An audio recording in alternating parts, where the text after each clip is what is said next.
Hello, good morning, good afternoon, good evening, wherever you might be on this, well, Sunday in much of the world, Saturday night in some parts of the world. Welcome to, I'd like to say sunny Szeged, but I'd be lying.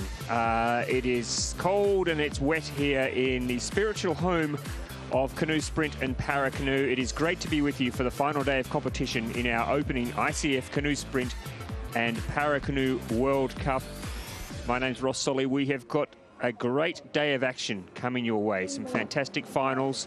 We've got 5,000 metre races this morning. We've got Olympic events. We've got Paralympic events. We've got so much to get excited about on this final day of competition after what's already been some absolutely magnificent racing over the previous handful of days here in Szeged. And I'm absolutely delighted to welcome to the commentary box with me this morning an absolute legend in Paracanoe. She's a two-time Paralympic gold medalist. She's already won this weekend a gold and a silver medal. Emma Weeks.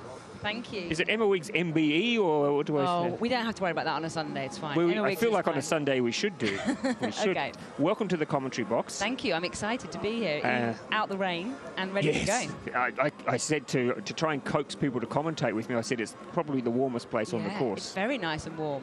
But it's exciting. A good morning of racing coming up. Yes, and a good racing already, and nice. And it's a new program for the Paracanoe, because normally we don't have Paracanoe races on a Sunday, do we? So this is something new, and I think it's exciting. I think it's really exciting. I think it's always been a strength of our sport to be integrated with the Olympic paddlers, but even more so with this competition, we're integrated for the finals. So not only are we on the live TV, we're on a Sunday. So yeah, super exciting and absolutely what the sport deserves. Without a doubt, and I've got to say there's been a lot of love out there over the last couple of days for the Paracanoe races, because we have seen the legends. I mean, we've seen yourself, we've seen Charlotte Henshaw, we've seen Curtis McGrath, we've seen the biggest names on the planet here competing, and it's a wonderful way to showcase the event to the world. Absolutely. And here's a very good friend of yours on the screen right now. And there's another legend of the sport. You know, she won her 31st medal the other day, so she's not only my roommate but a legend. And you two have been cheek by jowl since the get-go, haven't you? Almost. We have. Yeah, we have. So I think this will be a good race and a good chance to see where we're at early season. It will be, and we just saw a moment ago Edina Muller from Germany. Of course, she is the Paralympic champion, and there is Marina Mazula from Ukraine. She is the current world champion. Now, we've seen at the last few events Muller and Mazula swapping titles. Yeah. It's been a fascinating contest between the two of them. Absolutely, and I think between the two of them, they're pushing the KL1 on, and they've been swapping places on that podium. And I think the next challenge for these paddlers is to see whether we can break the 50-second barrier. So well, they're definitely pushing the sport on, and it's great to see Edina back. Obviously, she had a mini break to have her child. Yep. But to come back and win Tokyo was amazing. And she also loves to scuba dive, apparently. So she's definitely one on the water. Looking at the conditions out there, are they fast conditions today? I know it's raining. Yeah, no, I don't think they're particularly fast. I think that you can see the crosswind is still a problem. It's been here all week. Relatively unusual for us to be racing international finals in this sort of temperature and the crosswind. Yep. So I think it'll be a challenge particularly for the KL1, obviously, which is the lower end of the disability. The stability is more challenging, so it'll be interesting to see how they cope with that slight cross. The rain hopefully has dampened the wind a little bit. You and I saw earlier on in some of the B finals, we actually saw a K2 capsize, which is very unusual. Really unusual. Not quite sure what happened. Maybe they hit a fish. There are some big fish here. There are some huge fish. But so keep your eye on lanes 2 and lanes 5. Mazula, and must say again, it's so great to have athletes from Ukraine here competing. We all know what sort of a year they've had. But they're underway. And of course, let's not forget Catherine Wallerman from Chile. She is a seasoned campaigner. And of course, Jeanette Chippington knows her way through a race. But look at this. Marina really Mazula, strong. She's got out very strong, hasn't she? Really laying down a bit of a mark on this race early on. And really strong. Yeah, nice technique on the front. And I think one of her mottos is to realise the best in yourself. And she's certainly doing that. She's powered out the starts. Looks like she's focused. And like you say, they've dealt with some real challenges. So it's brilliant to see them on the start line. And here comes Muller. I know how much it hurt her to lose that Paralympic gold medal. And ever since then, she's been very determined to get back the #1 mantle. And this is a very convincing win. A great result for Marina Mazula from Ukraine. She's going to cruise to victory, and Catherine Wallerman finishing strongly for the silver, and Muller just finishing in the 3rd spot. But do we read too much into the results here? I mean, where are most athletes at with their training at the moment, Emma, in terms of the longer term? I mean, I would imagine the other nations are similar to us. This is the first competition. It's been quite a big, long winter. And I would imagine most countries are absolutely set on peaking for the World Champs in August, because that will be the quota qualification for Paris. So, yeah, I think a little bit early, and I think, you know, you can never read too much into early competitions, but that certainly was a strong, convincing performance. So it'll be interesting to see. Yeah. When we look at the powerhouse nations when it comes to para-canoe, I mean, British canoeing has been leading the way since it became a Paralympic sport. The Brazilians we know are very, very strong. Unfortunately, they're not here this week, but they are incredibly strong. Australia, of course, has always had a strong program. And of course, the Ukrainian program. I mean, they have, over the years, they've unearthed some absolute champion para-canoe athletes. Absolutely, and they've actually been, you know, second to us in the medal table quite consistently. So we have a really great rivalry with them, and a supportive one, particularly over the challenges that they've had in the last couple of years. So it's great to see them rising up and still performing on the world stage, and that's a good time, you know, for a crosswind, Ross. Yeah. That's a really good time, 53. I think her world's fastest time is 51.8. So yeah, I'd be pretty chuffed with that in a crosswind. And especially considering she wasn't really pushed. I mean, she had that race under control very early on. From the get-go, she came out of the bucket, didn't she? Really did, and so she didn't have anyone to push her. Now, hopefully, we'll get a couple of words from Marina after her gold medal. We have our team down there on the dock waiting to chat to our gold medalists. Okay, let's have a listen. Marina, challenging today, how was it? Oh, I don't know. It was really fast. Are you enjoyed? Yeah, I'm enjoying and I'm winning and I'm happy. How did the weather affect this race? The weather, not good. Rain and wind, I don't know what's happened. This Szeged, every year we're here competition. I don't know. Well done, congratulations. Thank you very much. Fantastic. She looks happy. She's always so smiley. She really, really is. And I've got to say, since the first time I met her many, many years ago, her English has improved a lot. It's amazing. It's much better than my Ukrainian, Ross. And mine as well. So I think it's interesting what she spoke about there is that about halfway along, you can't maybe see it on the video, but there's a bit of a gap where the wind comes through. So I think you can really feel the crosswind hit you at about 120 meters. Yeah, through the gap in the concrete stand. Yeah. I think someone was telling me about it yesterday.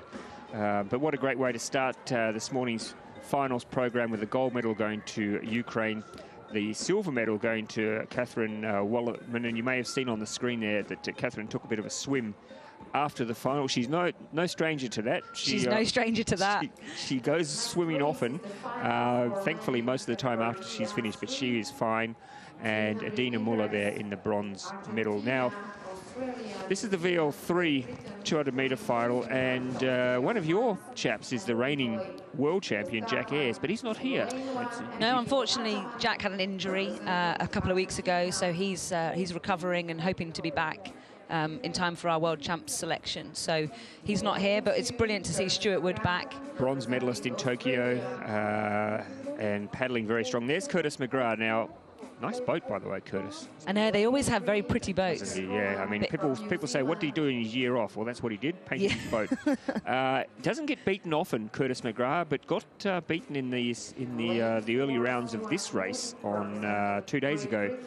Said he was a bit shocked because the conditions were challenging, and he looked up and he couldn't believe how far in front Stuart Wood and Scott Martlew were, and he just said, I couldn't catch them, they were too far. There he is, Stuart Wood. So Curtis McGrath is the reigning Paralympic champion. Didn't compete last year, took a year off. Vladis Jefinov was second in the World Championships last year, so he's got very good form. And Scott Martlew was 8th in Tokyo, but I'm expecting a much more solid performance from Scott today. These conditions will suit him. This is very New Zealand type. Very New Zealand. And he's also a twin, I found out when I was doing some research. Really? And I'm a twin, so I thought that was quite interesting. Goodness me. And then Swoboda, I mean, he is a journeyman. I mentioned, I think he's probably the most versatile paddler on the planet. Last year he did Paracanoe, he did canoe marathon. Yep. And he went and did canoe freestyle. Oh, did he? I didn't know he did the freestyle. He did freestyle as well, and apparently it was amazing. And he wants to keep doing it, and apparently he wants to encourage other para athletes to do it. So watch out, Emma. Oh no, yeah, I'll try a bit of that. And he also does everything by himself. You know, he doesn't have a lot of coach support. Yeah. And so it's quite amazing. So he missed Halifax, I think, because of the journey was just too much. Yeah. And then we've got the Frenchman, haven't we, in 8? Yes, we've got the Frenchman Abalaba, and in the outside lane the Italian Mirko Nicoli. But the race here, it's a very open race. I mean, you would expect normally that Curtis McGrath would start favourite, but he was off his game a little bit the other day, but then he made amends when he came out and won gold on Friday afternoon. I think he had a tricky lane for that. He said that. Because heat, on that day it was really crossy, yeah. So I think this will be close. Stuart's going brilliantly, and you know, just considering a year ago he wasn't even allowed to back in training. Yeah. After his lymphoma diagnosis post-Tokyo. So he's done incredibly well. And how is he travelling now? Is he pretty good? Or? Yeah, he's going well. Yep. He's going well in training. And so health-wise, he's good? Yeah, he's really good. He's really good. And he's just done so well with the support of his girlfriend and family at home. Yep. You know, he's certainly going to be one to watch in this race as well. So I think this is going to be close. So at this stage, can we tell, Emma, if there's an advantage on any side of the course, or do you think it's pretty... I think it is slightly crossy. For everybody. Yeah, I think the temperature's rubbish, but I think here we go. Yep. So let's watch the start. Up there in the top of the screen, second from the top is Curtis McGrath. We've got Stuart Wood, and of course, don't forget Peter Cowan as well from New Zealand. But there he is, Stuart Wood out very, very fast. He's looking determined. I don't think he's going to take a breath for the first 100 metres. He's got a phenomenal stride. I mean, look at that rate. It's just, he's such a technical paddler. He's worked really hard on his technique, and he's always looking for advantages. And he's just got a phenomenal ability to execute power on that catch. He has gone out really, really hard. You wonder whether he's gone out a little bit too hard, because the rest of the field now trying to catch up. But at the moment, he has a nice, solid lead. His biggest danger would appear to be the Ukrainian in Yepinov, but now you can see McGrath coming through in lane 2. Stuart Wood trying to hold on. I think he's going to get there. I don't think they can run him down. So Stuart Wood just from the Ukrainian, Yepinov and Curtis McGrath finishing in third. But wow, that was a brave race. Wow, that was incredible. And I think that's a real strength of Stu's to be able to go out hard and then hang on. And Curtis is always a danger. He quite often comes through in the second half. So how incredible for this sport to be really progressing and really moving on. And I know that Jack Ayres has, I think, got the world's leading time, and I can only see this event getting faster and faster. They're big, strong lads. They really, really are. And of course, when the Brazilians come back as well, they're very strong in this. I'm already licking my lips in anticipation for Duisburg later on this year and the qualifiers.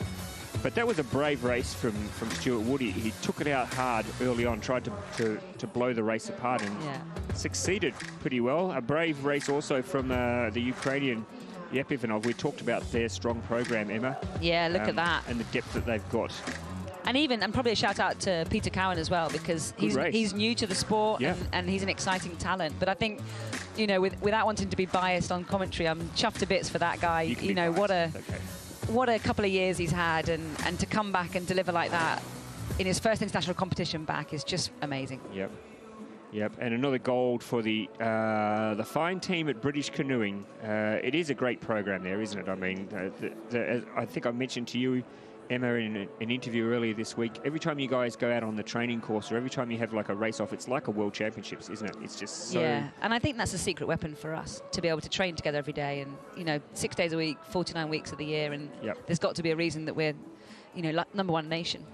Yeah, it's fantastic. Well, I'm really looking forward to hearing... Here comes the main man. Yeah, hearing what he's got to say about this race. I'm a bit emotional. Yeah, well, he'll probably be emotional as well, I'm sure. Oh, no, he'll be cool. Really? Cool as a cucumber. Okay, let's see how he goes. This is Stuart Wood. Yes, Stuart, it was a tough race, but it's a gold medal for you. Yeah, no, definitely. Felt like a long one. Yeah, just about along the last 20. What about the weather today? Yeah, I mean, it's better than it has been. The wind's a bit nicer than we've had, and I feel a bit at home with the rain. Okay, so the same conditions in Great Britain? Most of the time. Thank you and congratulations. Oh, he's amazing. The British Tourism Board will be on to him straight away. I know. I'm getting a bit soggy in here now, Ross. Can you start being a bit more positive about our weather, thanks to it? Yeah, what a great. Now, are they family? So that's Hope Gordon's brother in the tracksuit top. Yep. He's come out to support, so that he'll be excited about the next race coming up. The next race, yes, indeed. Great to see, and there is a really strong. And what I love about the British team is the camaraderie there. I mean, I'm looking out the window here, and I can see some of the support staff and the team all down there cheering. I mean, I just think everyone is so chuffed particularly for Stuart. You know, we've done well as a team this week, but particularly for Stu to have done what he's done in the last couple of years is just amazing. So everyone will be over the moon. Yep. Here we go, another race. Well, yes, and this will be great. This will be... What's exciting about this race is that we have the gold, silver and bronze medalists, not just from last year's World Championships, but also from the Paralympics, because Laura Sugar has dominated in recent times. She won gold in Tokyo, she won gold in Halifax. Nelia Barbosa from France has been chasing her down, though, and getting closer and closer. The silver medalist in Halifax, the silver medalist in Tokyo, and the German, Felicia Labera, she was bronze in Tokyo and bronze in Halifax. So it's the same 1, 2, 3 for the last two big events. And then you throw in Hope Gordon as well. I know, and don't ever count Hope Gordon out. She's a phenomenal talent that is really coming through. So I think those four are probably fighting for the medals today. But the field is getting stronger. It's a quality field. We've got Kozakowski from Poland, who was fourth in Tokyo. So it is a quality field. And I've really enjoyed the battle between this young lady, Nelia Barbosa from France, and Laura Sugar over the last couple of outings, and I can tell you in Halifax it was very, very close. It was indeed, and I think, you know, Barbosa's been really spurred on by having the Paris Games in France, and I think particularly for parasport, you know, when we can host a games as a nation, there's a real influx of interest and funding, which is so crucial to us to be able to, you know, unleash our potentials. Yep. Nice little bagpiping by Hope there. Look at her, yeah, she's really getting into the mood, and she raced really well on Friday, was it, for the really strong finish in the VL3. Really strong, nearly knocked off. And again, she's relatively new to that boat, so she's learning the steering. So, but yeah, the pole was fourth in Tokyo. So, and I think third in her heat. Yeah. So. Interesting, it's some of the form of some of the athletes here has been a little bit indifferent compared to what they have had last year and in Tokyo, but it's a long year, and this is not the time that you want to peak, really, is it? No, and I think that's what we're seeing more and more. I think all of us will hope to be in better shape physically by August and just, you know, really get that right. And then the wind obviously has been challenging for some of the lanes. Yeah. The Italian normally has a very fast start, so obviously we'll be looking at the three main ones, and Hope is obviously going to be pushing them as well. But I think watch out for the Italians' fast start. And for the Australians who are watching at home, of course, we have Kathleen O'Kelly-Kennedy in lane 1. We have Menduna from Spain in lane 2, Libera from Germany 3, Barbosa 4, Sugar 5, Gordon 6, so the two Brits alongside each other, Kozakowska in lane 7, and Braccio from Italy in lane 8, and the hometown Hope Molnar.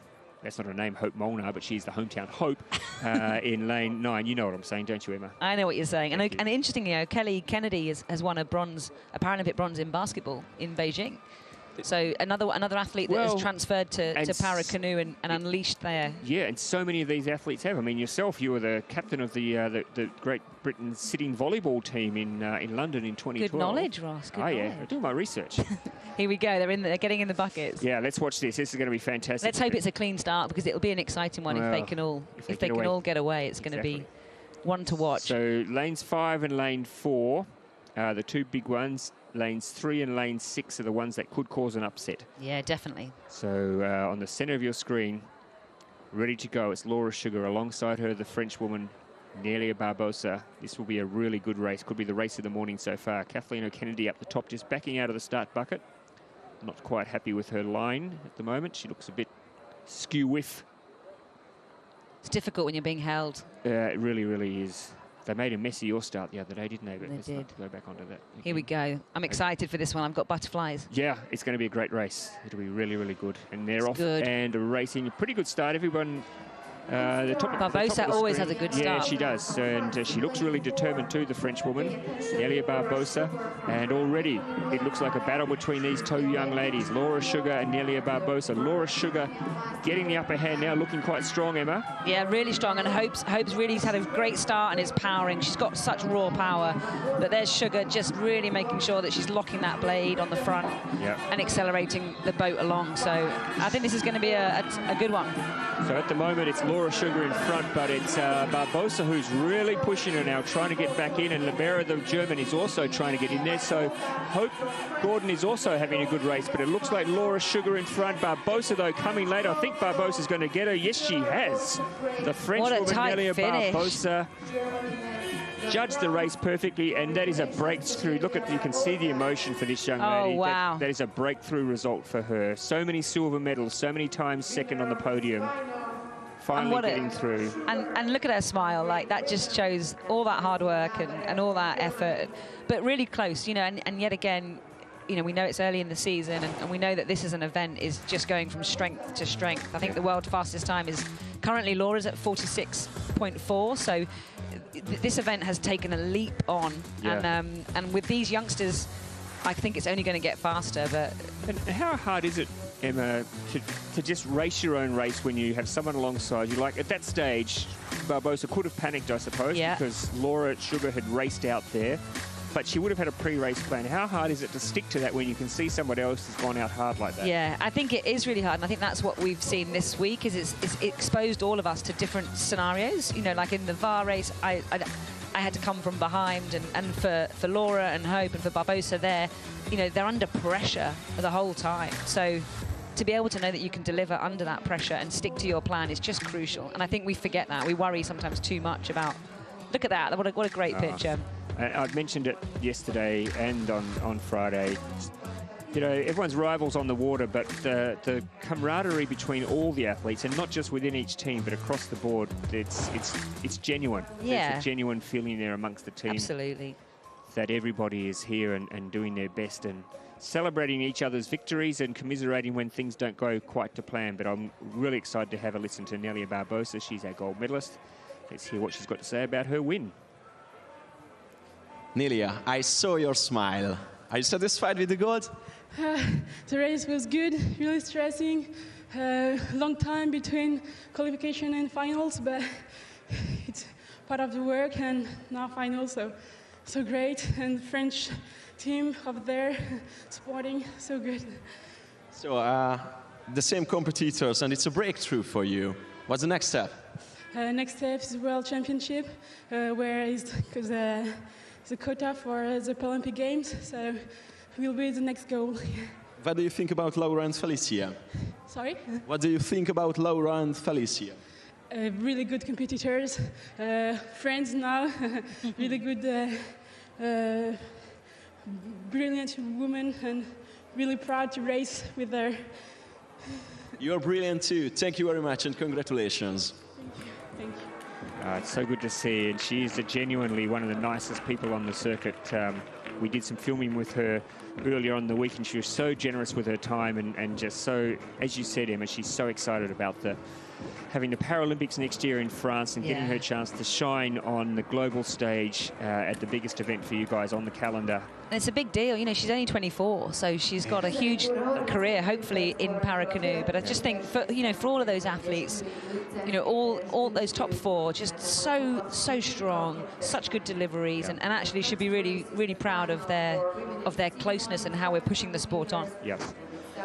Emma, thank you so much for being part of the commentary. No worries, Can we do I've it again loved it. later on? That would be lovely. This year? Yeah, thanks ever so much. I'm going to lock you in whenever you can get a break from your activities on the water. But it's been lovely having you as part of the commentary team, getting your insights into what it's like to race out there and to some of these athletes. So thank you so much, and good luck in the training. And we'll see you in Duisburg. See you in Duisburg. That is Emma Wiggs, ladies and gentlemen, part of our commentary team. And in a moment, I'll introduce Elise Wood to you, because she's going to be joining us for the rest of the finals this morning. And I should just actually take the opportunity while Elise is preparing to slip into the chair to welcome all our mothers around the world who are listening. In some parts of the world, it's Mother's Day today, including back in Australia. So to all the mums watching, we love you all, we miss you all, and we wish you a very, very happy Mother's Day wherever you might be. And there we are. There is a mum right there. Happy Mother's Day, Mum. Hope you're having a lovely day. It's a very special moment for everybody. Now, we're going to have a little break in just a moment, and then we'll be back with the women's C1 500. That is the next final, and we've got some Olympic events coming up as well. We had a lot to bring you between now and the end of the day. Of course, finishing off this afternoon with the 5,000 metre races, which should be fantastic as well. The weather forecast for this afternoon is much, much better, which I'm sure the athletes will be happy. Join us again soon.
And for those watching on our stream, thank you for joining us. Thank you for being part of this broadcast today. And can I remind you, please share the love, share the word for our new recast platform. Don't forget, the more people you can sign up, the more people you can convince to come on board to watch our live streaming, the better it will be for you, because you'll have lots of great credits, free credits that you can use towards your next broadcast. It is a new platform, so yes, of course, there'll be teething problems, but it is something which we are endeavouring to help improve our coverage and to help finance what is a very expensive outlay for us to bring live television, live pictures to you. And so I hope you understand that just for the price of a cup of coffee in many parts of the world, you are helping secure our future and to secure the quality of broadcast that you have come to expect from us here at the International Canoe Federation and from our host organisers as well.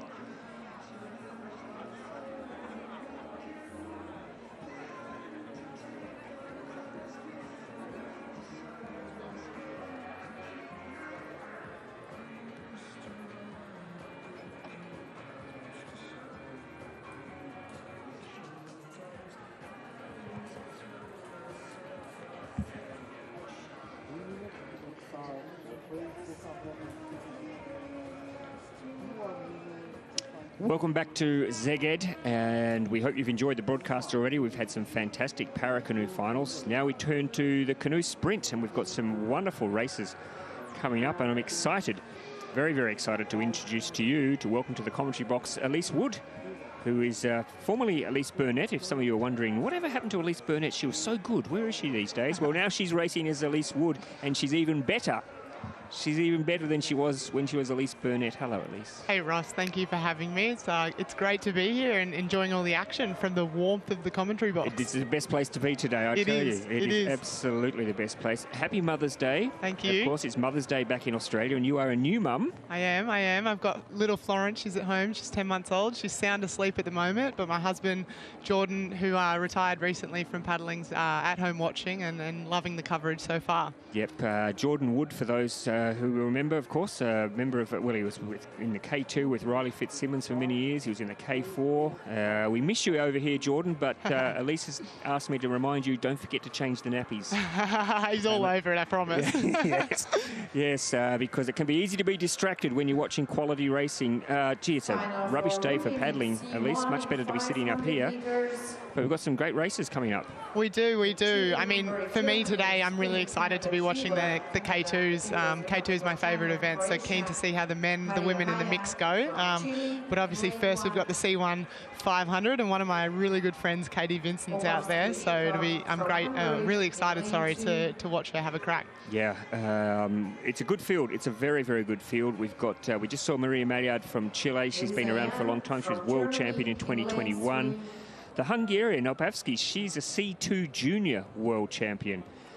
Lisa Jahn from Germany, 5th in Halifax last year at the World Championships. Maria Corbera is, she's had a good week already. She has. In some C2s, picked up some medals there. Now's her chance in the C1 to show us what she's made of. Katie Vincent, of course, just a fantastic ambassador for women's canoeing. 5th in Copenhagen and in the World Championships. Her main focus is usually the 200. The 500 is not an Olympic event, but she'll have a crack at this. And of course, the Cuban there, Du Bois, she won gold in the C1 200. Sophia Jensen, the young Canadian, silver medal in Halifax last year in this event. And look at the quality of this young lady. Shiza Zhu in the C2, of course, Olympic and world champion. Now we're going to see how she goes on her own. And Vanessa Todd, who made a bit of history for Croatia in Tokyo, competing there in last year. But should be a great race, Elise. Who do you think? Absolutely. I mean, my bet's obviously on Katie, and I think what's really important with these seaboat racing, earlier on in the week we've had quite a crosswind, and so it's really played into the hands of the left-sided paddlers, and you can see there's a few right-handed paddlers out there. A little bit less wind today, so maybe, you know, it'll be a bit even across the field, but really interested nonetheless. I guess as well, obviously the 200 being their Olympic event, you'll see the girls get out fast. And obviously it's the push home. You've got to be there in the last few metres to be on that podium.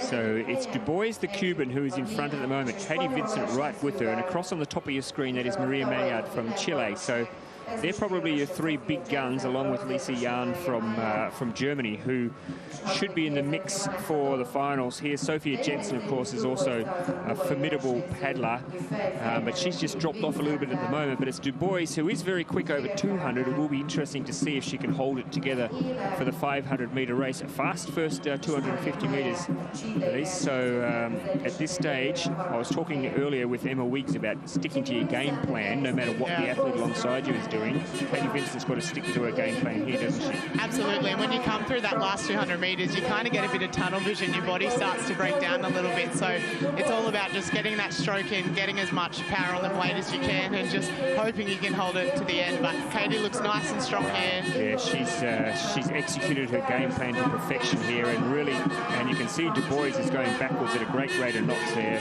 She was good for 200, but she's going to struggle to beat anyone home the way this is panning out. Maillard across in lane one is the big threat here for Katie Vincent. These two are very, very good competitors. They've been going at each other for a long, long time. The angle there is a little bit misleading. Katie Vincent still holds the lead and looks very focused. And coming down to the line, it's a good, strong win there for Katie Vincent.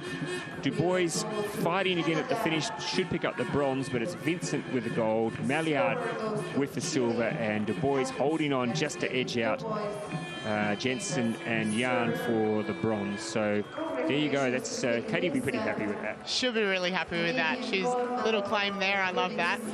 She's had a big weekend. She's racing in a lot of events. I think potentially she's in the mix. 5,000 as well. And there you go, the 5K as well. So she's a great all-round paddler, and you know, she'll go home now and get to work for a solid world champs coming up. Yeah, I mean, she's picked up the mantle, of course. For so long, Laurence Vincent-Laporte was the poster girl for canoeing when it came on the scene and became part of the Olympic movement. Of course, Laurence is retired now, and we say hello to you, Laurence. We know you'll be watching.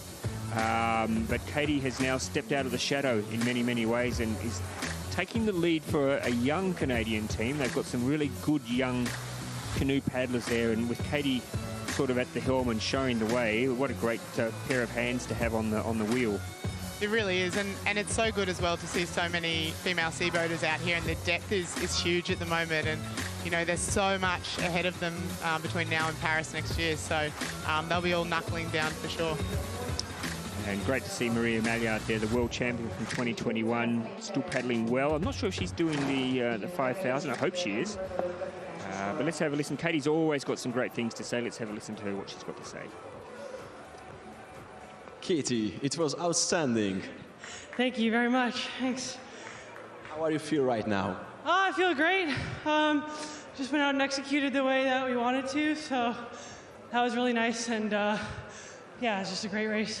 You have more energies for the afternoon race because it's 2.5 hours, I think. Yeah, we'll see. I think we'll just take it one stroke at a time in that one, and just kind of get to enjoy being here and racing still. So yeah. What about the other girls? Yeah, it's an incredible competition out there. So congrats to all the girls in the final. It was a great race. Thank you very much, and congratulations, of course. Yeah, well done, Katie.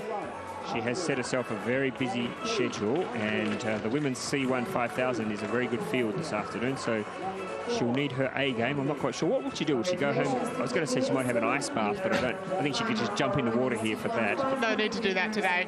What would most athletes do with a bit of a break between? Would you go home and try and have a bit of a sleep, or? I'd say, you know, you go for a long warm down, you get a good lunch, a good feed in. She might go home. It probably depends on checkout situation today, because a lot of us have had to check out of our hotels. So bunker down, keep warm, and count down the minutes, I guess, until they're 5K. I know. Well, I was told the Canadians aren't going till tomorrow. There you go. The Brits, they've all decided this, and you should pass this on to the Australian team, that they're finding it too stressful for the athletes to have to check out and get everything organised and then go and compete. So they've all decided to stay for an extra day just so you can be more relaxed. Genius. We've got our suitcases in the vans already. Oh, isn't that right? Typical Australians. Yeah. But you're not going back to Australia today, are you? I think you're going to the camp, training camp? Yeah, our women's team are heading off to an altitude training camp. It's snowing there last week, so paddling will be really good. But no, we're looking forward to getting into a bit of a camp together. Yeah, so fantastic to see a strong Australian team here. I've got to say, gee, I'm impressed with the young girls coming through on your team, at least the Australian young girls. There's some exciting talent there, chasing you and Bully down, Elise Bull, of course, Elisa Bull, sorry, who have been sort of like the leaders for women's kayak for so long, and now you've got these youngsters nipping at your heels. Yeah, it's super cool. We've got 8 girls on the team this year. 2 of them are still juniors, one of who will be coming up in the K2 race soon, but she also won a bronze medal in the K1 200 the other day, so it's very exciting. They're all really fast out of the gates, and you know, this old gal with the long arm struggles out of the gates with them, but it's nice to keep me on my toes. You had a good race the other day in the 500. 4th, I think you finished in that, wasn't it? Yeah, I was 4th. It was a good race. Thank you. I was really happy with that as first race back since giving birth to little Florence, so hopefully only up from here. Hello, Florence, if you're watching. Mum's doing very well. She misses you a lot, but she knows you're in good hands. Now, there we have the Australians. It's been interesting watching their progress, of course, Elise. They won the gold in the K2 1000 in Tokyo. Now, since then, of course, the race distance has been halved, and in Paris it's going to be 500. Now, so for a lot of these boats, it's a bit of a transition. It's a bit of a change to the race tactics, a bit of a change to the way you tackle the start and the finish. Yeah. I sort of sense that the boys struggled a little bit early, but they seem to be getting it right now. Yeah, the 2 boys, they're excellent paddlers, and obviously, you know, they just had to adjust to the half race distance, but I think they're looking really good. They look really strong, and I think with the 500, like I said earlier, you know, you can have a good start, but you've got to be there at the end still, and they obviously, being 1,000-metre Olympic champs, they'll be there at the end. You can count on that. So some interesting combinations in here. The second Hungarian boat in lane 2, that's Bence Nadas and Sándor Totka. Now, Nadas won gold in Halifax, but with Balint Kopás, the 1,000-metre gold medalist, as his partner. So he's replaced one Olympic gold medalist with another Olympic gold medalist. What a great luxury to have. Not bad when you can do that. Because, of course, Sándor Totka won the gold in the 200. in Tokyo, the very last time the 200 was on there they are. So that's Totka at the back of the boat. He is the Olympic K1 200 champion. And I think they're coming off a bronze medal in the K4 the other day as well, the two of them. Yeah, so they'll be feeling pretty good. The Lithuanians are the big threat here. They are very fast. They've had a great week. I mean, they really have in the men's kayak. Silver medalist in Halifax last year. It'll be very interesting to see how they go, but expect them to be challenging for the medals. The Germans, Frank and Florstedt, 8th in the World Championships last year. This is a powerful combination from Portugal, and they're getting faster every time they get on the water. 5th in Halifax last year. The Portuguese, I know that the team have got a lot of hope for them. There's the Australian Olympic 1,000 champions. Back to the 500. Tom Green in the back of the boat. Vesthausen in the front of the boat. Been together for a while now, so you'd expect that they will have a good race today. The Latvians finished 8th back in 2021. Good to see them in the final. Arda Peters has been around for a long time, knows how to paddle, is exciting to watch. Good to see them in the final. It is. It's very exciting to see them here. And Martin Hiller was part of the crew that won silver in 2021, but has a new partner. There's always chops and changes in the K2 boats, but we're underway in the men's K2 500 metres. This is, of course, an Olympic event, so these are the very, very best crews in the world at the moment. And they're underway, and it looks like a pretty even start at this stage, Elise. Yeah, the Portuguese might look to have a pretty good start out the front there, but they'll just settle into their pace now. And, I mean, the most important part of the race for me is finding that rating after the transition. You've really got to settle in comfortably, and if you kind of miss the mark there, it could hurt you in the end. Well, especially if you get it in your mind that you've got to track these people down. But at the moment, the Australians look to have a very measured stroke. They've got the Portuguese on their inside, but it looks like it's the Germans of Frank and Florstedt who are leading at this stage. They're a much improved boat, I have to say, since the World Championships last year, where they finished 8th. They had some very good races early on this week. Portuguese coming through to track them now. Across there in lane 2, that's the Hungarian boat that we need to watch, because that's the one with Bench Nadas, who is the world champion, with the Olympic champion at the back of the boat. They're going very strong as well. So that's the red boat at the top of your screen there. That's Nadas and Totka from Hungary. It's a tight race, and you can see the hurt on their face as they come towards the end. It really is, and it looks like at this stage it could be the Hungarians, Nadas and Totka. The Australians coming through now, though, and the Portuguese are hanging on as well, but I think it's the Hungarians. This will be a popular hometown win. Yes, ahead of the Australians, and Portugal holding on to take the bronze, but a very well-judged race from Bench Nadas and Sandor Totka taking the gold medal. Nadas retaining his supremacy in this event, and Sandor taking a bugger you. He's like, hey, shake my hand. I can't, I'm too tired. There's nothing quite like the 500-metre burn, and you can see that on his face there. For a 200-metre paddler who's made his living as just paddling 200 metres and having to lift there for the last couple of hundred. But I think that was one of the attractions, at least, with bringing it down from 1,000 to the 500, because you could have a paddler in there who was an out-and-out journeyman, you know, somebody who could go the 1,000, and you throw in someone like a Sandor Totka, who is incredibly fast over 200 together, and you have that mix. And I think that was one of the attractions with the 500 metres. And you have so much change, I guess, within the race. Like you saw the Germans really take it out at the start there, and obviously then race strategy comes into it, and they just fell a little bit behind towards the end, and the Hungos and the Australians coming through. So it's an exciting race. I love watching it. It's one of my favourite events, the K2 500.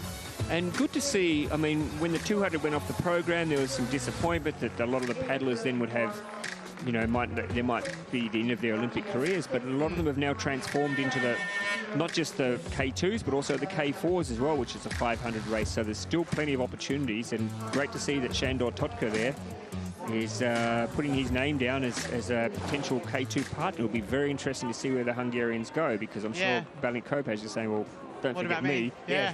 Yeah. And it's interesting. I mean, I don't know where they're at, but a lot of the time at the World Cups, pre-Olympic qualifications, there's internal race-offs going on. So we had 2 Hungarians, 2 Germans in that final, and you know, maybe that means something for them moving into August. Maybe it doesn't. Yeah, I'm sure we'll see some changes around the place. I suspect that the Australian and the Portuguese combinations are pretty set, although, I don't know, maybe the Portuguese might want to, there's a few decent athletes there that they could squeeze into the K2 if they wanted.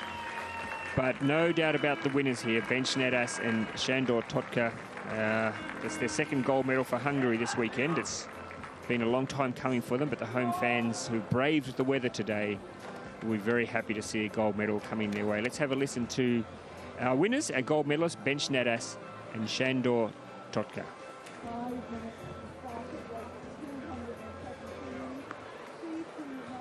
Bench Nadas, Shandor Totka, gold medal to Hungary. Congratulations. How are you feel right now? I'm really happy because after the K4 we did it and we improved. So in the K2 we did it again and it's a gold medal. So I'm very happy because it's 2 race, 2 medal, and it's also 2 Olympic events. So it's really good. Yeah, it's a good message for the others. And what about Paris? What about Paris? Yeah, we have, so we work step by step. So next Poznan and the qualification for the Paris 2024. Yeah, thank you very much, guys. It was exciting race. Congratulations. Yeah, I mean, it's a bit of spoilt by riches, aren't they? Really, they've got so much depth and talent in Hungary now, and the rivalry for the places on the Hungarian team is intense. Absolutely. And how special for them to do this in front of a home crowd as well. I mean, that's the advantage of having a World Cup or a World Championships in your own country. It's pretty cool. Tom Green's always got a good word for everybody, hasn't he? He's a real larrikin Australian. Just loves getting out there and chatting to people. And yeah, I think they're talking about the race shirt they've got on underneath there. We don't have anything like that in Australia. We're a very typical thermal country, so the old metallic situation is a bit different for us. Do you reckon he's eyeing it off, Tom? I think he absolutely is. You know, we're freezing over here. We don't know how to dress for these types of conditions. He's saying, "Can you get me one of those for Duisburg?" And I can imagine that Bench is saying, "Yeah," but in the back of his nose going, "No." Yeah, mate, no worries. No worries, I'll get you one. Yeah, where would you like me to post it to? Yes, no, they're all friends. They all laugh off the water, of course. But that is, I mean, what a great race. What a great teaser for later on this year for Duisburg. It's just going to be so exciting to see some of these races going head-to-head. We have another Olympic event coming your way now. This is the men's C2 500. And, gee, there's some interesting combinations in this race. At least we've got the current world champions. There they are, lane 4 from Spain.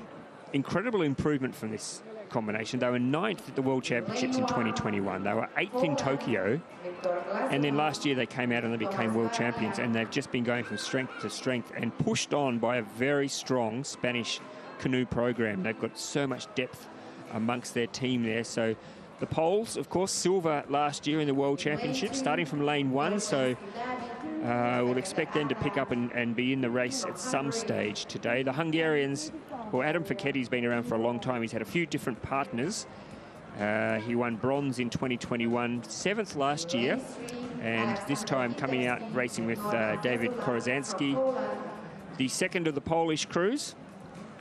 Of course, we're off to Poznan for the next World Cup in 2 weeks' time, and they'll be hoping to perform in front of the home crowd, but this is the second of the Polish crews, Zazula and Katecki.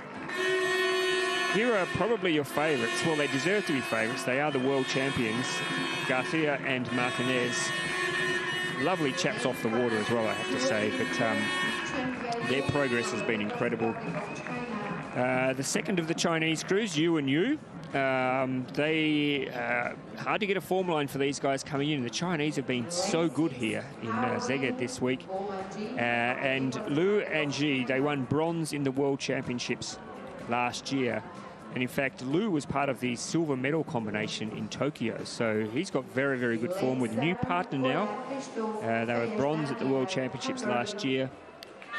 The second of the Hungarian combinations, Koller and Fejez from Hungary. And in lane 8, of course, well, a man who needs very little introduction. There he is at the front of the boat, Sebastian Brendel, probably one of the biggest names in canoe racing history, with a new partner this year, Nico Pickert. Bronze in Tokyo for Brendel, 4th last year in the World Championships. Lovely, great to see him still going around. And another legend from the sport, Carlo Tacchini, there at the back of the boat there for Italy. Great to see him doing a C2 this year. He normally just does the C1, so good to see him in action. But a very even field, Elise. Absolutely, and it's always really interesting to see how different countries strategize this year. And so Carlo obviously in the C2 and obviously looking towards Olympic qualification to get those 2 spots for their country. And Sebastian Brendel, who told me at one stage he was retiring, but every time I come to an event, there he is. So great to see him paddling, of course. And there's the Spaniards. They are the reigning world champions. Let's see how they go. They were good in the early rounds. They've got a strong Chinese boat to contend with. In fact, it's the second of the Chinese boats which has gone out the quickest here. That is Yu and Yu. And the Spaniards coming through, and on their inside, the second of the Polish boats, Koteski and Zazula, also up there very, very early. It is a 500-metre race, though, so you don't want to burn off all your fuel before the halfway stage. No, I mean, typically you always see the Spanish get out really fast, and I mean, that goes right across their teams, kayaks and canoes. They're just fast starters, and then they really settle into their pace. Everyone looks now to be really transitioned and coming towards that 250 and, you know, sucking in those deep breaths and making sure they've got enough in the tank for the push home. So it's the Poles in front at the halfway stage. That is the combination of Koteski and Zazula. Breathing down their neck are the Spanish world champions, Garcia and Martinez. Also coming through there is the second of the first of the Hungarian boats, who we would expect to finish strongly. That's Korozansky and Vaketti. The home crowd could play a factor here as we get down close to the finish line. The rest of the field falling a little bit off the pace now, so it's a race in 3 at the moment between the world champions Garcia and Martinez. It looks like the Hungarians are lifting though, Korozansky and Vaketti. You can hear the crowd in the background. They are really trying to lift their crew. The world champions have fell off the pace a little bit, so it's a race between the Poles and the Hungarians. Poland and Hungary. Hungary getting the closest, and Hungary takes the gold just ahead of Poland, with the Spanish crew finishing 3rd. But gee, a good morning for the Hungarians, and that is a breakthrough win for Hungary in this event. And you can see the excitement there from David Korozansky. He's pretty pumped. I think so, and I have a bit of insider knowledge that was a race-off between the 2 Hungarian crews. So not only do you win a World Cup title, you also, you know, get the nod moving forward, which is, you know, double as exciting for them. So that's their ticket book for the World Championships, isn't it? I assume so. Oh, no wonder they're pumped. Yep. No wonder they're pumped. Good on them. There's a few teams. The Germans are doing the same. I think there's a bit of a race off there, and I know the Spanish have got another powerful C2 crew as well, and the Poles, as we've obviously seen here. It was the second of the Polish boats, in fact, probably the lesser known of the 2 Polish boats that really excelled today. So there's some interesting selections ahead for them as well, but that is a very well judged race. I always love watching the finishes of sea boats because their lunges really make a difference at the end, whereas in the kayaks maybe not so much, but you know, it can be make or break for them when they time their lunges. And if they get it wrong and they end up falling in the water, it can be very embarrassing. It's a double negative. It's a double negative, because not only have you ruled yourself out of a medal, but you've also got yourself very, very wet. It's cool to see how much this type of event means to people, particularly, obviously, the Hungarians winning in front of a home crowd, and that's 2 in a row for Hungary. Yeah. I mean, they've come into today with only 1 gold medal for the whole week. And I know there were some long faces amongst the Hungarian fans, but they've come out today and they've picked up 2 today, and maybe there's a possibility for more. I mean, they've got the marathon world champion in Vonda Kisley. I'm so looking forward to that race, Elise, because she is a powerhouse. She is an absolute machine. We don't see her in the 5,000 metres. It'll be interesting to see how she goes this afternoon. Yeah, it's a fun race. I've done a few 5,000s in my time, and I love racing them. It'll be also interesting. The Swedish girl Melina's here, and she was in the 500-metre K1 final yesterday, but marathon world champion as well. So she'll give it a really hot... Jenny Egan, of course. Jenny Egan's here, yeah. It's going to be a great race this afternoon. Disappointed you're not going to be there, but I think we have got there is an Australian in it, though, I think. I don't think she's doing it anymore. What? I know. That's okay. We're excited to watch, though, that's for sure. Yep. I don't think you'd want to see me in a 5K with a portage. I'd end up tripping over for sure. I'm a water animal. And there's 5 portages, I think, exactly. in the 5K, which is going to be fascinating to watch. There's going to be some carnage. There'll be some absolute carnage. Fernando Pimenta is always hilarious to watch doing a portage, but he told me he's been practicing, so I'm looking forward to seeing that. Let's have a listen to our Hungarian gold medalists. This is David Korozanski and Adam Fekete, our World Cup gold medalists.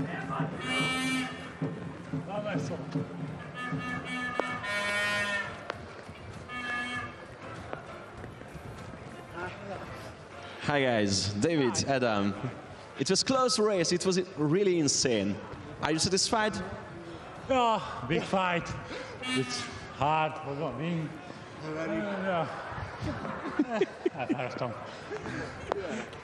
It was really nice. What about the rain?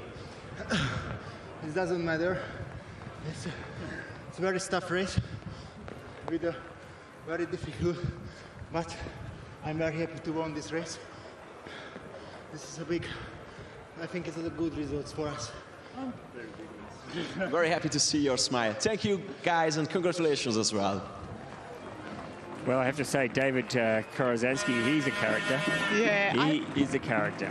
I always feel for the interview straight after when English isn't your first language. I feel quite lucky that English is my first. I can't imagine being so tired after a race and having to speak a different language. So double win for them to be able to do that, because absolutely I would not be able to.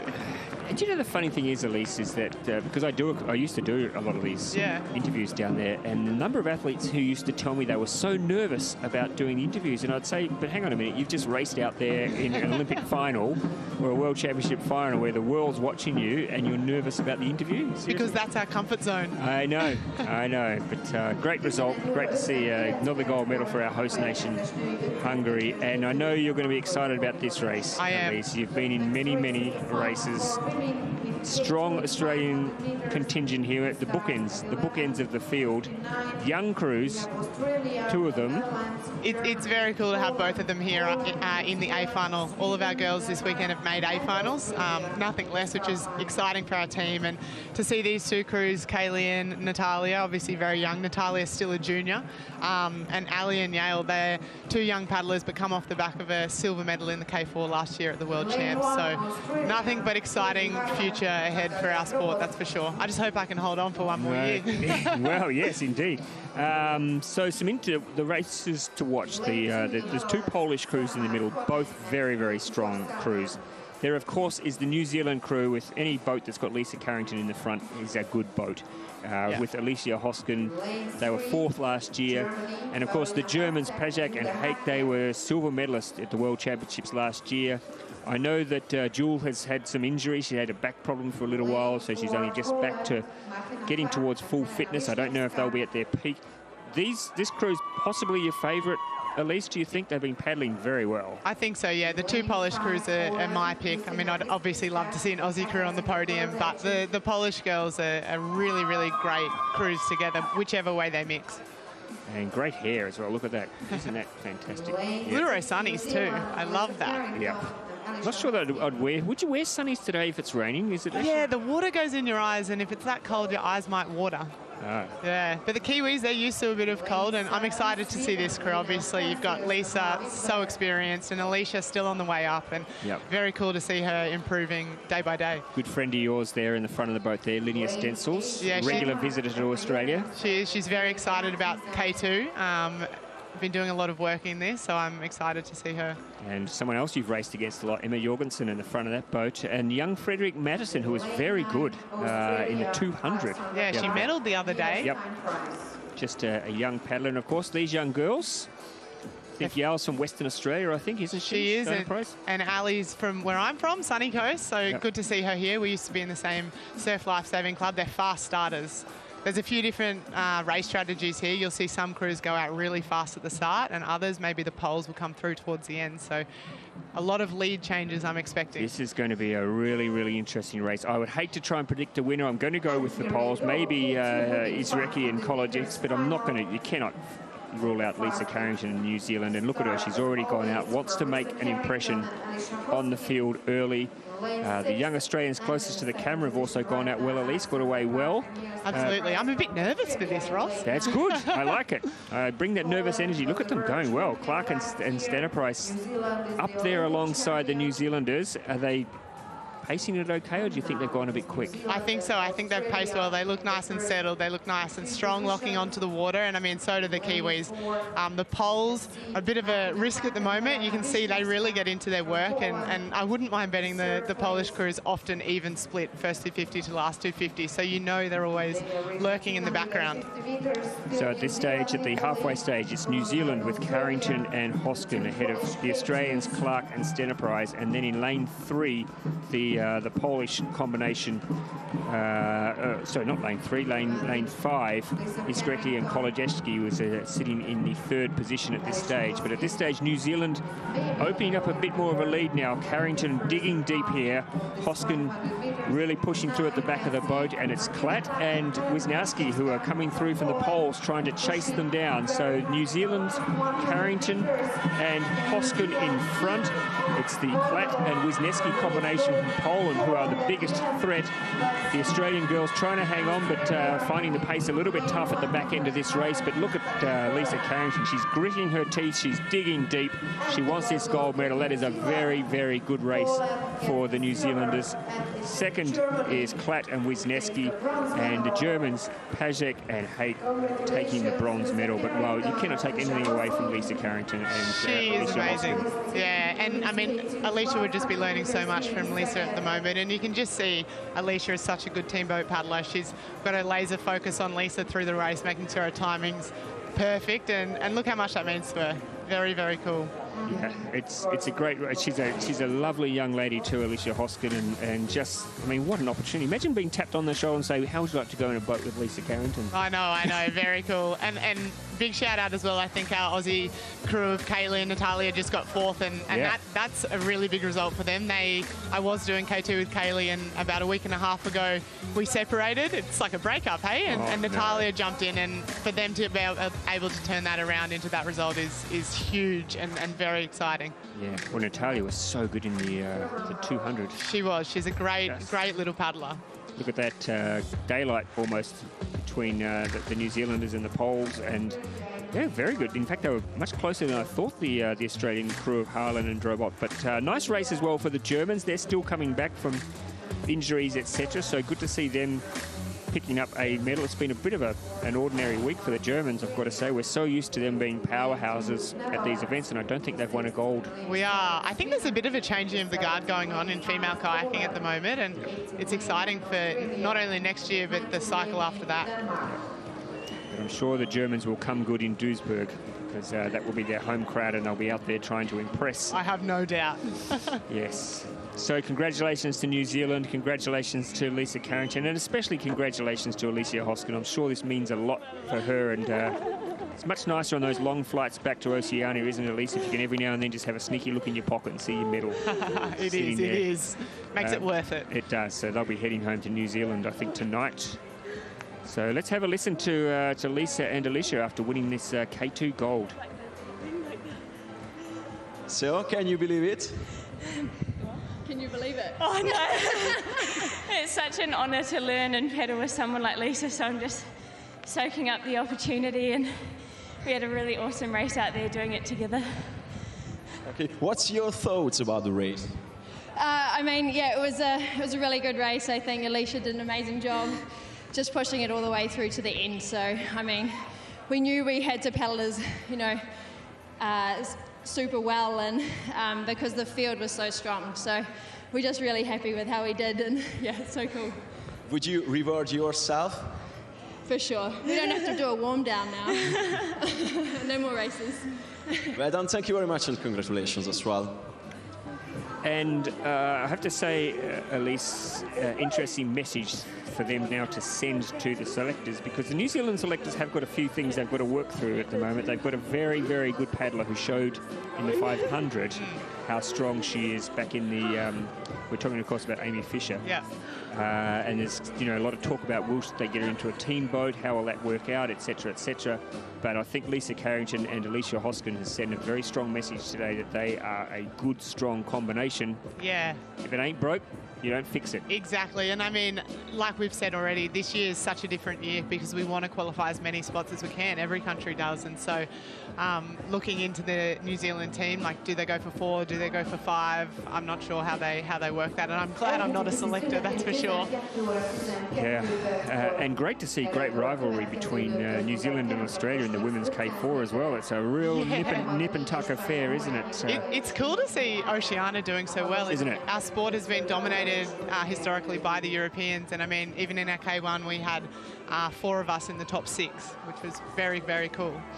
Yeah, it's a nice change. I remember many years ago when you first started that we couldn't even qualify a K4 from Australia for the Olympics, and which was a bit disappointing. But anyway, we'll take a break. We'll be back shortly.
So if you're watching at home or wherever you might be on this Sunday, hope you're enjoying our coverage on our Recast platform. Don't forget, share the love, share the word, let your friends know about it, sign them up. If you can, even if you share clips of races with them, it'll help you earn credits to help you watch our live broadcasts of all our events this year, not just canoe sprint, not just Paracanoe, but slalom as well, freestyle, marathon, so many events coming your way. It's a packed calendar this year, and of course culminating in Olympic and Paralympic selections in slalom, sprint, Paracanoe, kayak cross. We've got so much coming up this year. It's a really exciting year. It's even almost more exciting than the Olympic year itself. More challenging, I think, for a lot of the crews, or for most of the crews, because some of the best paddlers unfortunately miss out on going to the Olympics because these selection criteria is so tough. But yep, share the love, get the word out there about our new recast platform. And welcome back to Szeged for our television viewers around the world. It is lovely to have your company. My name is Ross Solly. We're coming to you from the final day of the ICF's Canoe Sprint and Paracanoe World Cup. In the commentary box here with me is Australian paddler, two-time Olympian, Elise Wood, back at her first international event since becoming a mum. And I've said it before and I'll say it again, in the parts of the world where it is Mother's Day today, we wish you all a happy Mother's Day, and I can tell you from the bottom of our hearts, we love you, we miss you. Where would we be without you? And all the support that our mums give us, Elise Wood, over the years to get us to training, to get us through the hard days, to help us celebrate the good days. And so our love and our wishes are with mums around the world today. Thank you, and I agree. Happy Mother's Day to everyone. It's a pretty special day, that's for sure. Get a little bit of recognition, I guess, for everything you and we do. Yep, absolutely. So we've got two more finals this morning before the 5,000 this afternoon. And these are the mixed events, and they've only been on the calendar for a little while, but I sense, Elise Wood, that the athletes love doing these. Absolutely. I mean, as a girl, there's nothing better than jumping in a K2 or a C2 with a guy and getting pushed along. No, but I think the guys love it equally as well. It's something different. It's something new. You'll see some men are in the front of some crews, some men are in the back, so a bit of tactics, a bit of strategy there. It's such a new event that we don't know who's dominating. We don't know, what crew's going to be put on the water and who's going to be there at any given race. Yeah, and of course, there is a hope that eventually it might make it onto the Olympic program, because it's an event where we don't need extra quotas, and that's always the big issue with Olympic races is how many more athletes do you need? Well, we don't need any more for this event to go onto the Olympic program, because these are all paddlers who've paddled earlier on in the program. So it's like the 5,000 metres. It makes a lot of sense because you don't need to bring in too many more quotas to get your athletes to compete. But the Poles are very well represented in this race. This is the C2 mixed final. We have two boats from Poland, two boats from Hungary, two boats from Kazakhstan, and the one boat from Romania trying to take up the challenge. Hard to draw a line through this. I think at least the Hungarian combination of Gonzol and Rumi are strong. We've also got Dora Haranyi and Adam Slizowski from Hungary. I mean, it's hard to tell. I mean, if you put a guy in the front of the boat who's a 200-metre paddler, they'll be able to pull you out. But, will they be able to hold on for the end, and vice versa with the girls? I think in the sea boats, you see a lot of the girls in the back here. So the guys will be setting that rating. The girls will be pushing home because, look at all of our strong muscles as chicks. We're going to push all the guys home. You betcha. When the blokes start to flag and it gets too tough for them, the women will come through. Our time to shine. Yep, come through and lift the boat over the line. So we're underway in this first of the C2 mixed 500 metres final. It's an exciting concept, as Elise said. Most of the boats have the men at the front. Interestingly, the Hungarian boat there has a woman at the front and has gone out nice and strong as well. So maybe they're the one who's got the combination right. But let's wait and see. A couple of them, I think both Hungarian boats have women at the front. And, of course, the Romanians also have a woman at the front of their boat as well. So the Hungarians obviously deciding that this is the best approach. But it's the Kazakh boat of Yemelyanov and Iskakova who at the moment have gone out the fastest. And they look really strong. And I think as we get towards the tail end of our program of the week, it also, or what comes into play is how many races you've done and how many races you've done today. And so, have they done another C2 today earlier? Are they fresh coming in? That will really come to show in the last 100 metres. And I wonder also whether many teams train for this. Is it something that they do devote a bit of training to? I know in a lot of programs, at least the men's and the women's programs are quite separate, so they don't paddle together very often. So maybe the only time they get to paddle together to train is when they get to an event. And you're right, most programs are like that. So I think the more time you get in the boat, the better. And as we approach the World Championships and approaching this potentially becoming an Olympic discipline, then why not? obviously a much more focus. We'll get specialists in that area. So it's the Kazakhstanis who are in front at the moment. It's the Hungarian crew, though, I think of Harandi and Silovsky, who are trying to push them to the line, but coming down closest to the camera, that's a very strong win here for the Kazakhstani crew of Yemelinov and Iskakova. Oh, good finish there from the second Polish crew, but it says there that the Hungarians got them. I'm not sure about that. That's Gonzal and Rumi, but no doubt at all about the winners, Yemelinov and Iskakova from Kazakhstan. And fantastic to see a gold medal going to Kazakhstan. Yeah, and they timed that race perfectly. You know, they were out at the front, they looked really strong. A great start, as you'll see here, and then they pushed right through to the end. So hopefully we get to see them maybe next weekend or later on at the World Championships in August. Look at that boat there as well, the little eagle on the front. Seaboats often have some cool designs or some words on the front. Yeah. Or well, we saw your teammate Curtis McGrath's boat this morning, which he'd spent a lot of time on. Obviously. Yeah. I think he actually maybe got a designer in to help him with that, because that's the sort of thing Curtis would. Now, here we go. Let's just check this. So gold definitely for Kazakhstan. Yeah, they got there. The Polish crew got there. That's Zazula and Walzak got the silver, and Gonzal and Rumi taking the bronze. I thought so. It came up on the screen that the Hungarians got the silver, but it was Gonzal and Rumi who finished third. So gold to Kazakhstan. Of course, this is unofficial. Silver to Poland, and I think bronze to Hungary. But let's wait for the official word here. Yes. Yemelinov and Iskakova with the gold. Zazula and Walzak silver, and Gonzal and Rumi from Hungary third.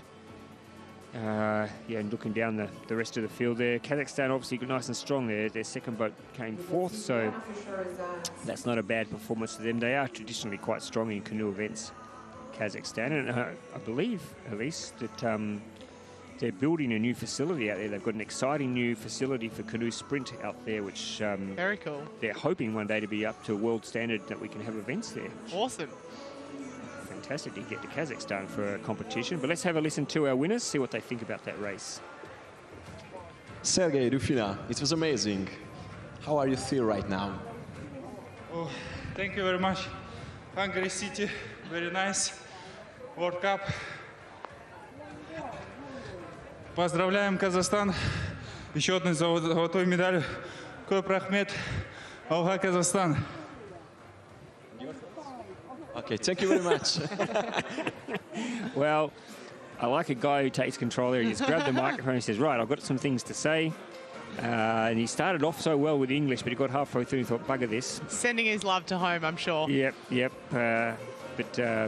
Yeah, great to see.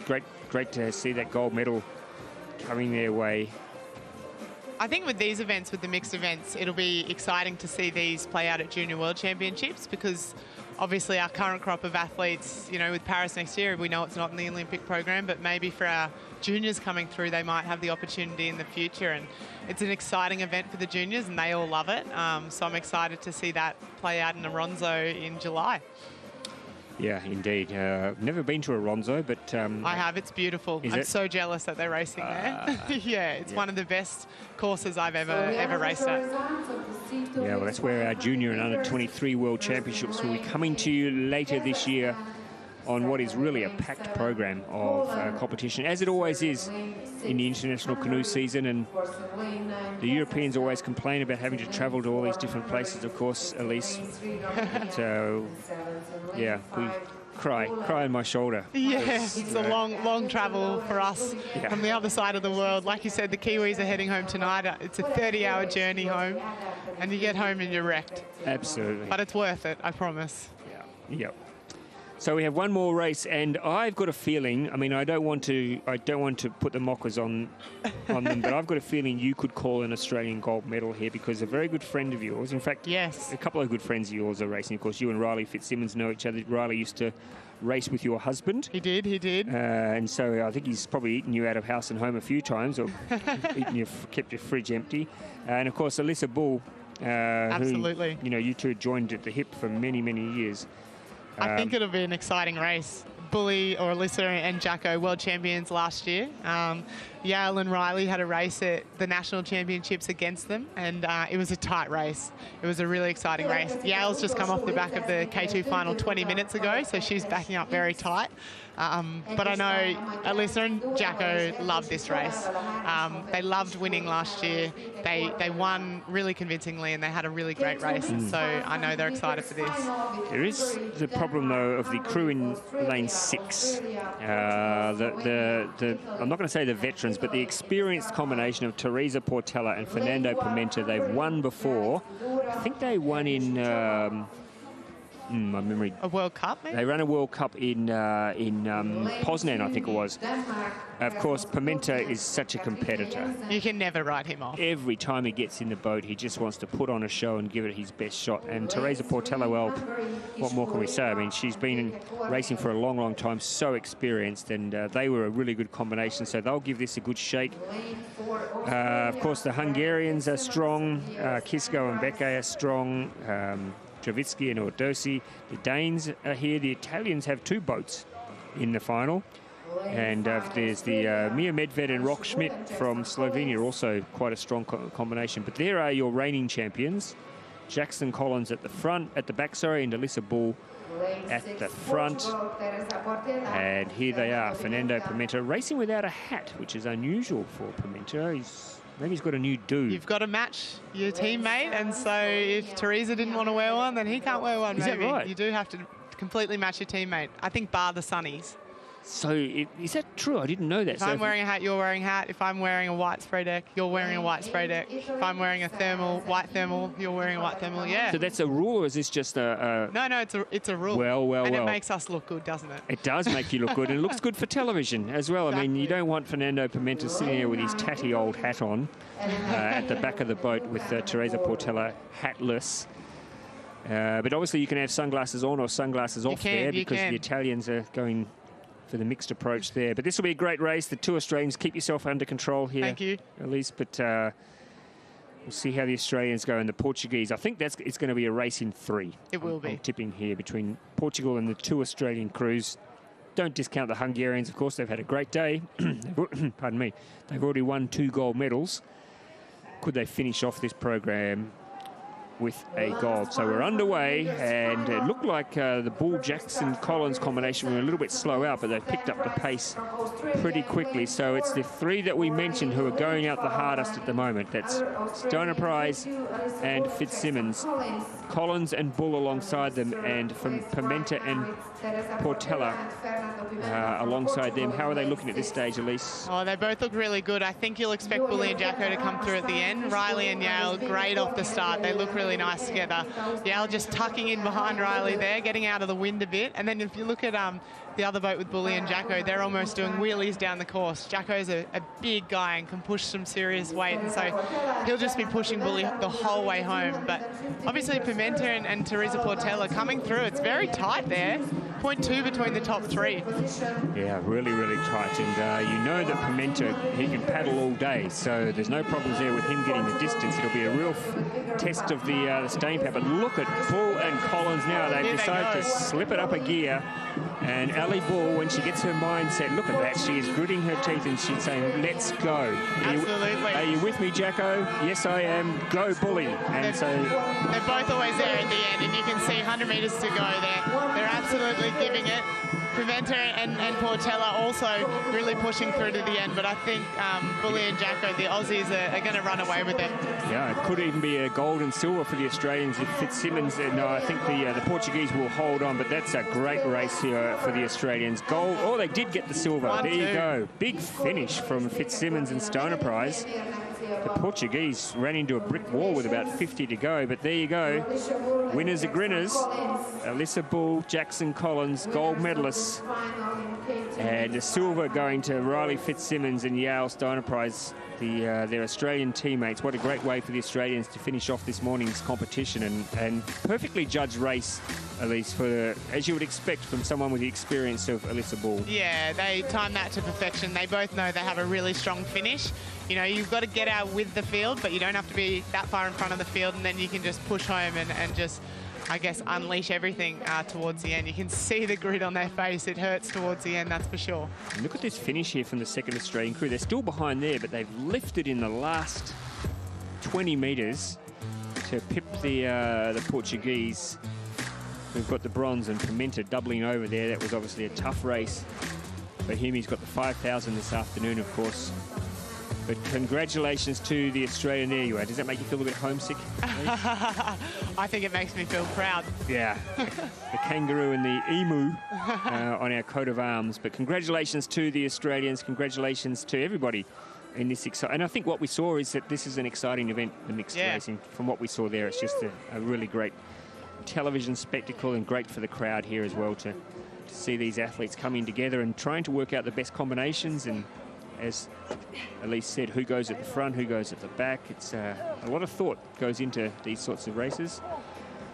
Looking forward to hearing Alyssa Ball. Hopefully she won't swear. And Jackson Collins talk about their win in the mixed K2. Congratulations, guys. It was a strong finish, isn't it?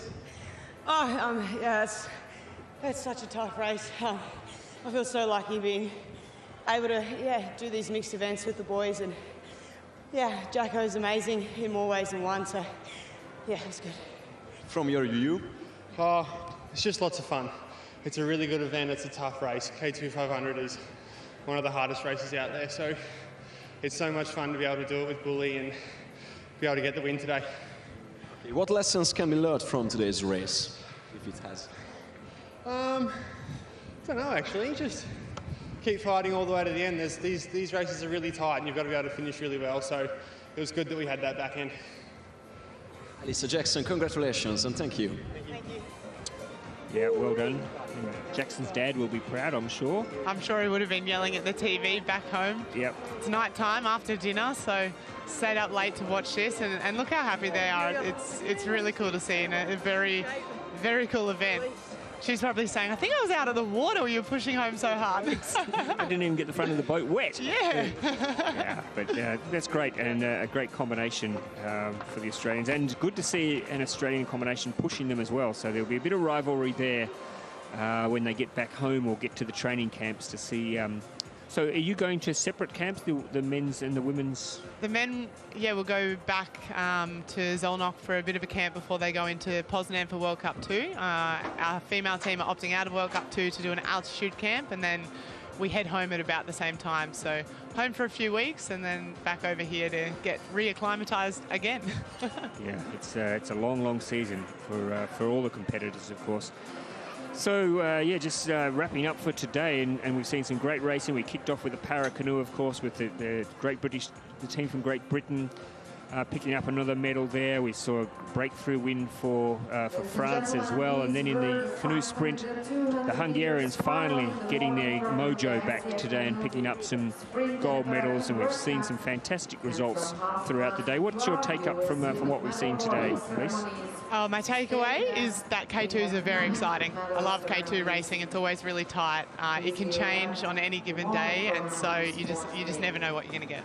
Yeah, I think we've got some things to look forward to for sure over the rest of the season. Of course, many of the athletes will be heading to Poznan in Poland in 2 weeks' time for the second World Cup, and then, as Elise said, some will be going home, others will go to training camps to prepare for the World Championships and, of course, Olympic qualifiers. And, I mentioned earlier on, Elise, they're tougher than the Olympics, aren't they? They are. So much strategy comes into it, so much pressure. That semi-final means everything to be in that final and have a chance for those few spots that are up for grabs.